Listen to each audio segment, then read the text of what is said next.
নমস্কার বন্ধুরা, deep study চ্যানেলের পক্ষ থেকে আপনাদের সকলকে জানাই স্বাগতম। আজকে আবারও আমি টিটেড পেপার 1 এবং পেপার 2 এর জন্য বাছাই করা মোস্ট ইম্পর্ট্যান্ট 30 পেডাগজি কোয়েশ্চেন্স আপনাদের সামনে নিয়ে এসেছি। আশা করছি এই ভিডিওটা আপনাদের এক্সাম প্রিপারেশনের জন্য অনেকটা হেল্পফুল হবে। তো শুরু করছি আজকের ভিডিও প্রথম কোয়েশ্চেন্স দিয়ে, যেখানে বলা হয়েছে প্রেষণার দ্বি উপাদান তত্ত্ব বা প্রেষণার স্বাস্থ্য তত্ত্বের জনককে। তো প্রেষণার দ্বি উপাদান তত্ত্ব বা প্রেষণার স্বাস্থ্য তত্ত্বের জনক যিনি হলেন ওনার নাম হার্জবার্গ। ঠিক আছে, হার্জবার্গ হলেন প্রেষণার দ্বি উপাদান তত্ত্ব বা প্রেষণার স্বাস্থ্য তত্ত্ব। ঠিক আছে, তারপর আমরা মুভ করছি 2 নম্বর কোয়েশ্চেনের দিকে, যেখানে বলা হয়েছে প্রেষণা হলো উদ্দেশ্যমুখী আচরণ সম্পাদনের প্রবণতা। কথাটি কে বলেছিলেন? খুব ইম্পর্টেন্ট, অবশ্যই সেটা মনে রাখবেন। আপকামিং টিটেড পেপার 1 এবং পেপার 2 এর জন্য অবশ্যই সেটা মনে রেখে দেবেন। প্রেষণা হলো উদ্দেশ্যমুখী আচরণ সম্পাদনের প্রবণতা, সে কথাটি যিনি বলেছিলেন ওনার নাম হলো মনোবিদ সুইফট। ঠিক আছে, এবার আমরা মুভ করছি মোস্ট ইম্পর্টেন্ট একটা কোয়েশ্চেন, যেটা হলো এডিএইচডি এর পুরো নাম কি? তো মনে রাখবেন এডিএইচডি হলো সেটা attention deficit hyper activity disorder, সেটা মনোযোগের সঙ্গে জড়িত রয়েছে এই ডিসঅর্ডারটা। ঠিক আছে, এডিএইচডি এর পুরো নাম কি মনে রাখবেন, আমি আবারও বলছি attention deficit hyper activity disorder. ঠিক আছে, এবার আমরা মুভ করছি 4 নম্বর কোয়েশ্চেন, যেখানে বলা হয়েছে ভাষা সমস্যার সাথে যুক্ত রোগের নাম কি? খুব ইম্পর্টেন্ট, আপকামিং টিটেড পেপার 1 এবং পেপার 2 এর জন্য অবশ্যই সেটা মনে রেখে দেবেন। ভাষা সমস্যার সাথে, ভাষা মিন্স লেখা পড়া, সেই সমস্ত সমস্যা যেগুলো ভাষা সমস্যার সঙ্গে জড়িয়ে রয়েছে। ভাষা সমস্যার সাথে যুক্ত রোগের যে রোগটা সেটা হলো ডিসলেক্সিয়া। ঠিক আছে, ডিসলেক্সিয়া।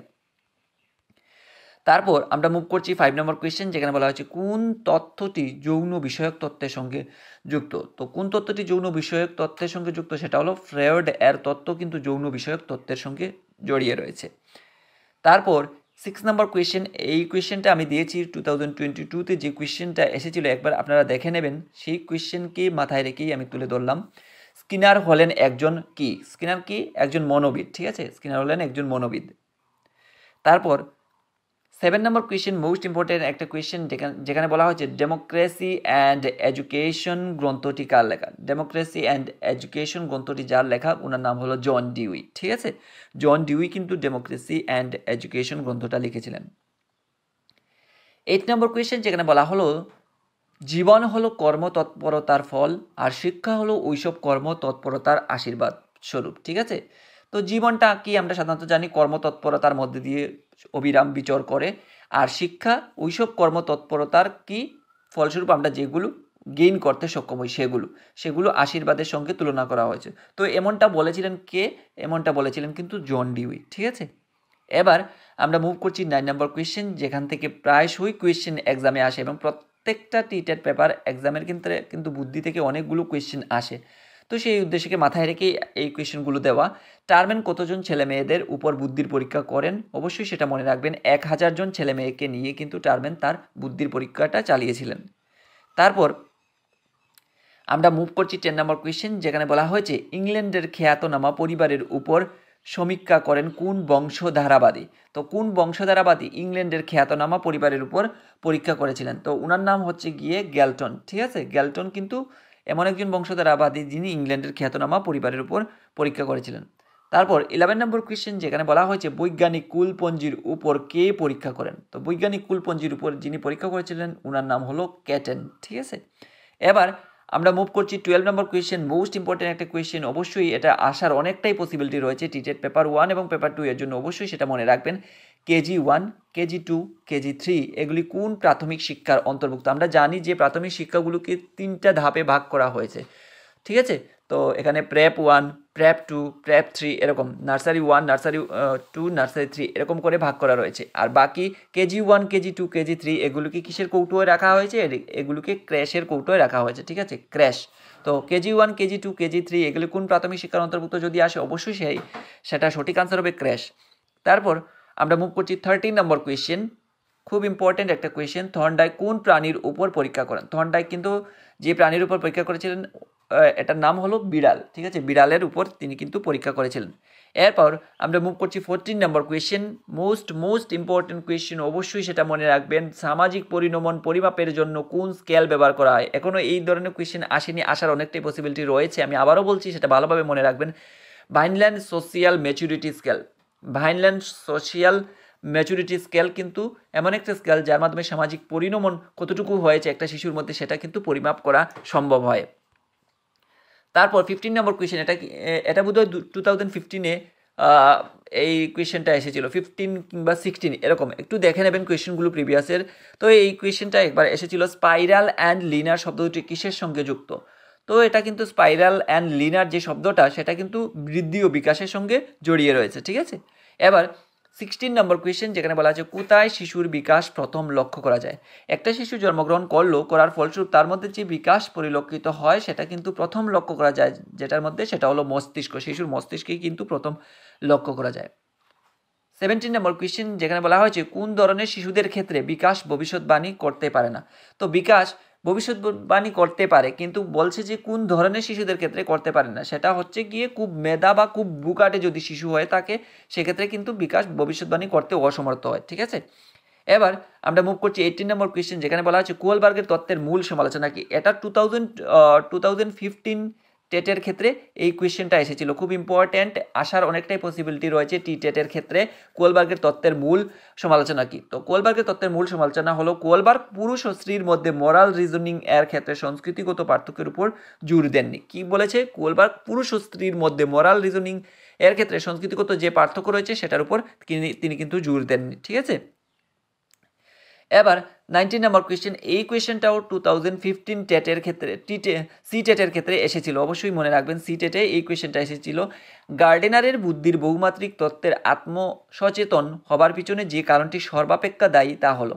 আমি আবারও কোয়েশ্চেনটা রিপিট করছি, গার্ডনারের বুদ্ধির বহুমাত্রিক তত্ত্বের আত্মসচেতন হবার পিছনে যে কারণটি সর্বাপেক্ষা দায়ী তা হলো অন্তর্ব্যক্তি, ঠিক আছে, অন্তর্ব্যক্তি এই কারণটা সবচেয়ে বেশি দায়ী। তারপর 20 নম্বর কোয়েশ্চেন, মোস্ট ইম্পর্টেন্ট একটা কোয়েশ্চেন, এবং এই কোয়েশ্চেনটাও 2015 সি টেটে এসেছিল। শিশুদের স্কাফোল্ডিং এর পরিমাণ ও ধরন নিম্নলিখিত কারণে পরিবর্তিত হয়। তো শিশুদের স্কাফোল্ডিং এর পরিমাণ ও ধরন যে কারণের জন্য পরিবর্তিত হয় সেটা হলো শিশুর কাজের স্তর অনুসারে সেটা পরিবর্তিত হতে থাকে। তারপর 21 নম্বর কোয়েশ্চেন, যেখানে বলা হয়েছে শিখন হলো অনুশীলন ভিত্তিক আচরণের পরিবর্তন, কথাটি কে বলেছেন? খুব ইম্পর্টেন্ট, আপনারা যারা প্রিপারেশন নিচ্ছেন অবশ্যই এই কোয়েশ্চেনের আনসারটা জানার কথা, যারা জানেন না অবশ্যই জেনে নেবেন। শিখন হলো অনুশীলন ভিত্তিক আচরণের পরিবর্তন, এই কথাটা যিনি বলেছিলেন ওনার নাম বার্নার্ড। তারপর আমরা মুভ করছি 22 নম্বর কোয়েশ্চেন, যেখানে বলা হয়েছে ডাইজেক্টিভ অ্যাপারাটাস ব্যবহৃত হয়। ডাইজেক্টিভ অ্যাপারাটাস ব্যবহৃত হয় কোন স্কুলে? সেটা মন্তেশ্বরী বিদ্যালয়ে কিন্তু ব্যবহৃত হয়ে থাকে। তারপর মুভ করছি 23 নম্বর কোয়েশ্চেন, যেখানে বলা হয়েছে শিক্ষাক্ষেত্রে মনোবিদ্যার প্রয়োগ কবে শুরু হয়? তো শিক্ষাক্ষেত্রে কিন্তু মনোবিদ্যার প্রয়োগ কবে শুরু হয়েছিল সেটাও একটা গুরুত্বপূর্ণ কোয়েশ্চেন, সেটা শুরু হয়েছিল অষ্টাদশ শতাব্দীতে। অষ্টাদশ শতাব্দীতে কিন্তু শিক্ষাক্ষেত্রে মনোবিদ্যার প্রয়োগ করা হয়েছিল। তারপর আমরা মুভ করছি 24 নম্বর কোয়েশ্চেন, যেখানে বলা হয়েছে পর্যবেক্ষণ দ্বারা সংগৃহীত জ্ঞানকে কি বলা হয়? অর্থাৎ পর্যবেক্ষণের মাধ্যমে আপনি যে জ্ঞান গেইন করবেন সেই যে জ্ঞানের যে ভান্ডার সেটাকে আমরা সাধারণত কি বলে থাকি?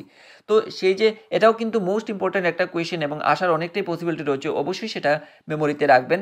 পর্যবেক্ষণ দ্বারা সংগৃহীত জ্ঞান সেটাকে কিন্তু আমরা বলে থাকি এসপিরিক্যাল জ্ঞান, ঠিক আছে, এসপিরিক্যাল জ্ঞান বলা হয়ে থাকে। তারপর 25 নম্বর কোয়েশ্চেন, যেখানে বলা হয়েছে কে বলেছেন শিখনের মধ্যে গ্রহণ ও সংরক্ষণ দুটিই থাকে? অর্থাৎ শিখন লাভের পাশাপাশি আপনি গ্রহণ যেরকম করতে পারবেন এবং তাকে সংরক্ষণও করতে পারবেন। তো সেই কারণেই শিখনের মধ্যে গ্রহণ ও সংরক্ষণ এই দুটি জিনিসই থাকে। কে বলেছেন? ইনি বলেছিলেন স্কিনার, ঠিক আছে। তারপর 26 নম্বর কোয়েশ্চেন, খুব ইম্পর্টেন্ট একটা কোয়েশ্চেন, অবশ্যই সেটা মনে রাখবেন। কোন বয়সে একটি শিশুর মধ্যে আকৃতি, ওজন, রং ইত্যাদি সম্পর্কে ধারণা তৈরি হয়? তো একটা শিশুর মধ্যে যখন জন্মগ্রহণ করে তখন তার যখনই বয়স বৃদ্ধি পেতে থাকে তখন তার মধ্যে বিভিন্ন ধরনের বিকাশ কিংবা বৃদ্ধি পরিলক্ষিত হতে দেখতে পাওয়া যায়। তো এর পাশাপাশি তার মধ্যে যে সকল এখানে কয়েকটা বৈশিষ্ট্য দিয়েছে, যেমন আকৃতি সম্পর্কে, ওজন সম্পর্কে কিংবা রং সম্পর্কে তার মধ্যে যখন ধারণা তৈরি হয়, তো সেটা কবে থেকে শুরু হয়? সেটা কিন্তু 6 বছর বয়স থেকে কিন্তু একটা শিশুর মধ্যে সেই বিষয়ে ধারণা তৈরি হতে দেখতে পাওয়া যায়। ঠিক আছে, এবার আমরা মুভ করছি 27 নম্বর কোয়েশ্চেন, যেখানে বলা হয়েছে মনের যে স্তরে আমাদের বিবেক ও বিচক্ষণতা অবস্থান করে তাকে কি বলে। তো মনের যে স্তরে আমাদের যে বিবেক ও বিচক্ষণতা অবস্থান করে তাকে কি বলা হয়। মোস্ট ইম্পর্ট্যান্ট একটা গুরুত্বপূর্ণ কোয়েশ্চেন, অবশ্যই সেটা মনে রাখবেন। তো এটা অবশ্যই মনে রাখবেন। আর টিটেড পেপার 1 এবং পেপার 2 এর ক্ষেত্রে আসার অনেকটাই পসিবিলিটি রয়েছে, সেই উদ্দেশ্যকে মাথায় রেখেই কিন্তু এই ভিডিওটা বানানো। তো অবশ্যই সেটা মনে রাখবেন, মনের যে স্তরে আমাদের বিবেক ও বিচক্ষণতা অবস্থান করে সেটাকে কিন্তু অধিসত্তা বলা হয়ে থাকে। তারপর 28 নম্বর কোয়েশ্চেন, এটা একটা ইউনিক কোয়েশ্চেন এবং এখান থেকে এখানে কোনো কোয়েশ্চেন আসেনি, সেই কারণে আমি এই কোয়েশ্চেনটা দিলাম। আসার অনেকটাই পসিবিলিটি রয়েছে। শিশুর কোন বয়সে ইডিপাস কমপ্লেক্স দেখা যায়। ইডিপাস কমপ্লেক্স দেখা যায় একটা শিশুর মধ্যে শৈশবকালে। শৈশবকাল থেকেই কিন্তু একটা শিশুর মধ্যে ইডিপাস কমপ্লেক্স দেখতে পাওয়া যায়। তারপর 29 নম্বর কোয়েশ্চেন আমরা দেখব, যেখানে বলা হয়েছে প্রিন্সিপাল অফ টিচিং গ্রন্থটি কার লেখা। তো এখানে দেখুন, আমি এখানে একটা জিনিস বলে দিই, এখানে দেখুন principal of teaching, principal of psychology, এরকম করে অনেকগুলো গ্রন্থ লেখা রয়েছে। তো এখানে কিন্তু আমরা কনফিউজড হয়ে যাই, আনসারগুলো কী হবে। প্রিন্সিপাল অফ টিচিং যে গ্রন্থটা যিনি লিখেছেন ওনার নাম হলো থর্নডাইক। আর প্রিন্সিপাল অফ সাইকোলজি আপনারা দেখে নেবেন কে লিখেছে। ঠিক আছে, প্রিন্সিপাল অফ টিচিং যিনি লিখেছিলেন ওর নাম থর্নডাইক। ঠিক আছে, এবার আমরা মুভ করছি 30 নম্বর কোয়েশ্চেন, যেখানে বলা হয়েছে রুশো নেতিবাচক শিক্ষা বলতে বুঝিয়েছেন। তো রুশো নেতিবাচক শিক্ষা বলতে কাকে বুঝিয়েছেন। রুশো নেতিবাচক শিক্ষা বলতে সেই সব শিক্ষাকে বুঝিয়েছেন যা প্রকৃতিকেন্দ্রিক শিক্ষা, অর্থাৎ প্রকৃতিকেন্দ্রিক শিক্ষাকে কিন্তু রুশো নেতিবাচক শিক্ষার আঙ্গিনায় অঙ্গীভূত করেছেন। ঠিক আছে, তো এই ছিল পেডাগজি থেকে বাছাই করা মোস্ট ইম্পর্ট্যান্ট 30 পেডাগজি কোয়েশ্চেন্স। আশা করছি এই 30 মোস্ট ইম্পর্ট্যান্ট পেডাগজি কোয়েশ্চেন্স আপনাদের এক্সাম প্রিপারেশনের জন্য কিছুটা হলেও হেল্পফুল হবে। আর যদি এই ভিডিওটা ভালো লেগে থাকে অবশ্যই একটা লাইক, কমেন্ট, শেয়ার এবং সাবস্ক্রাইব করে দিয়ে ডিপ স্টাডি চ্যানেলের সঙ্গে জুড়ে থাকার চেষ্টা করবেন। ধন্যবাদ সবাইকে। আপনারা সবাই ভালো থাকুন, সুস্থ থাকুন আর সুস্থভাবে আপনাদের প্রিপারেশনকেও চালিয়ে নিয়ে যান, এই আশা রেখে আজকের ভিডিও এখানেই শেষ করছি। আবারও সবাইকে ধন্যবাদ।